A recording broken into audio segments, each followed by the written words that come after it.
Hi everybody, so today we're going to talk about college tips and tricks around clothing, laundry, and how to handle those things while you're in college. So when I was in college, I had a really tiny closet area in Anwa in every single dorm that I was in. One of the biggest reasons why I ended up moving out into my own apartment while I was in college was I needed an actual closet. So one of my biggest investments that I made while I was in school was getting these felted kind of velvet hangers because you can fit so much more in your closet and they get so compact. These are a lot more, or a little, it's not that expensive, but they are an investment when you're in school. Instead of those cheap plastic hangers that are so big and bulky, try to get a pack of these. They saved my life. I have so many clothes. I went to an art school, so we had a lot of events. I worked in a gallery. I worked retail while I was in school. I worked in a leasing office, and my dress code was always changing, and I was always having to get new clothes. So, and I always had I had art clothes that I was allowed to get dirty. Those were okay to get dirty and everything. And then I had clothes that I didn't want to get dirty. Those were my fancy clothes. So I had a lot of clothes while I was in school because it just ended up that I needed a lot of different types of clothing. So these are just great for if you're in that kind of situation or you have a lot of clothes and you're like, I can't fit all of these, these plastic hangers are definitely getting in the way if that's the case. So I suggest going out and getting some of these. You do have to be careful with some of them. Some of them don't turn at first, or some of them just don't turn at all. So be careful, hanging the clothes the right way you want to the first time around, or kind of loosening up the top of the hanger if that's the case. Another big tip while you're in school is I have two shirts here that would wrinkle really quickly or get really wrinkly, and one of them is currently really wrinkly. I don't know if you guys can see that because it's so dark, but it is super duper wrinkly. You can kind of see it in the back here. So if I wanted to get the wrinkles out of this, I did not have an iron while I was in school until my senior year because that's when I ended up doing my thesis on fibers work, and I needed an iron with a steamer in it to steam out large amounts of fabric. So I would take this. I didn't have a community shower while I was in school, so it was okay with my roommates if I took my clothes into the shower and I left them in there for a while so they could steam the wrinkles out. So, but if you do have a community shower, ask the girls on your floor if maybe you guys can put in a kind of rope or a tension rod in some area of that community room so you guys can hang up clothes and dresses to steam dry, or if you're comfortable with just bringing them in and while you're in the shower hanging them on the towel racks in there or something and having them steam out the wrinkles. I highly suggest that. It's a great way to get wrinkles out of clothing when you don't have an iron in school. If you're not comfortable with doing that, there is another way, and it is to use your flat iron. Now you need to be careful. I suggest to test this on fabric, to really read the labels in your clothing if they can be ironed or not. But if you just simply have a cotton shirt like this that has some wrinkles in it around the buttons, around the sleeves, down here, because, that's where you get the most wrinkles. They crumple up when you sit.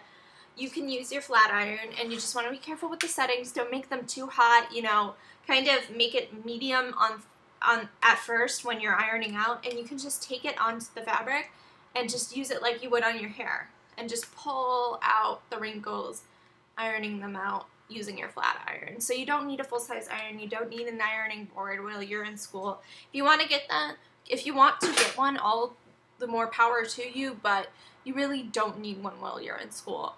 You can just use your flat iron. Or if you don't have a flat iron, then do the steaming technique. There are some really great mini irons out there and mini ironing boards. And maybe if you can go in and get one so both you and your roommate can use it, then that would be a good idea if you are going to need to do a lot of ironing. But that's the best way to get out wrinkles and do stuff like that without getting a full-size iron. Another tip is go online to Real Simple magazine, and I'm going to link it below because they have the best ways to get out any stains, and they have some really great tips on organizing and really cool things like using emery boards to get stains off of suede shoes and stuff like that. It's crazy. But one of my biggest tips while you're in school is if you get a stain on your shirt, try to take it out first by dabbing it with cold water right away. You put a dry piece of paper towel underneath your shirt. So you would take a dry piece of paper towel, you put it underneath your shirt, and you take a damp piece of paper towel with cold water on it, like icy cold, and you dab. You don't rub, you dab.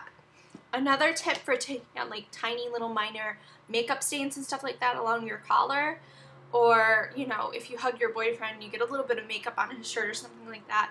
Tide to Go pens are really great, and also baby wipes. Like slightly damp, slightly dry baby wipes will rub off like deodorant stains and other stains on your shirts really quickly, really easily.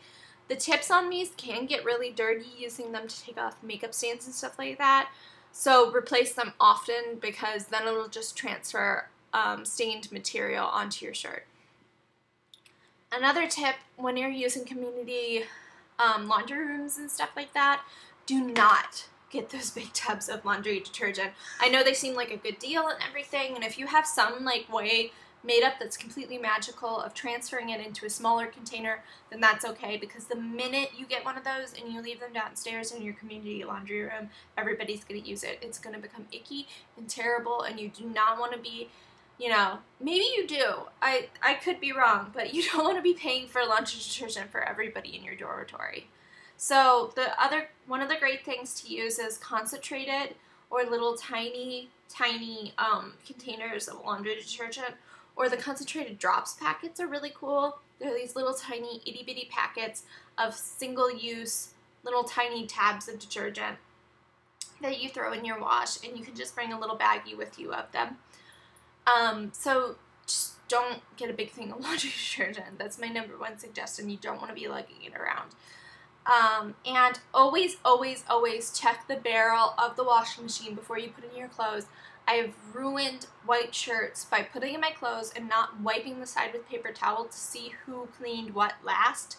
Somebody did a massive load. They might have dyed some clothes. I'm not sure. I was in an art school, so they may have dyed some clothes or something, but I swear they must have washed some brand new denim jeans, and I didn't wipe the side of the barrel before I put in my clothes, and I would have known if I had that my clothes came out like completely dingy, slightly grayish, slightly bluish. It was terrible. You know, there were a lot of shirts that I had to throw out because there were certain parts of them that stuck to the side of the barrel and got the most ink off. So always check the side of the inside of the washing machine by wiping it with some paper towel. Like, bring down a little bit of paper towel with you, wipe the side of it, make sure it's clean, because it is terrible to have the misfortune of having your clothes ruined because somebody decided to, you know, dye a dress or, you know, clean their new jeans without wiping down the sides themselves. So always check that. Always check the lint traps in dryers before you put it in your clothes. Your clothes will not get very dry if those lint traps are filled with lint. A lot of people don't check them. They just don't care in school. And if you don't want to have to pay over and over again to get your clothes dry, always check those lint traps. So those are my highest suggestions, my number one suggestions on handling laundry and handling clothing while you're in school. Another suggestion is, if your armoire doesn't fit, getting an expandable clothing rack that rolls is a really great idea. You can stick it into any nook and cranny. Just be careful with the plastic ones or the really cheap ones. If you're gonna get one, get a more expensive one, because I got a really cheap one originally and it couldn't hold any weight whatsoever. I could only put like really light clothing on it, like really light dresses and shirts, and it just wasn't worth the money, so I got a more expensive one that was expandable, and it was metal, and it was really well made, and it could hold a lot of clothing. So if you are going to get one of those, look for expandable ones so you can put them in the nooks and crannies of your room.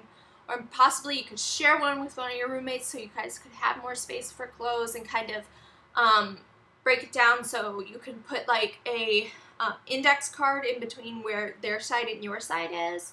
That would be really cute. But don't get the really, really cheap ones. They can fall apart really, really easily. So really shop for them. So those are my major suggestions for college. I hope this helps, and have a great day.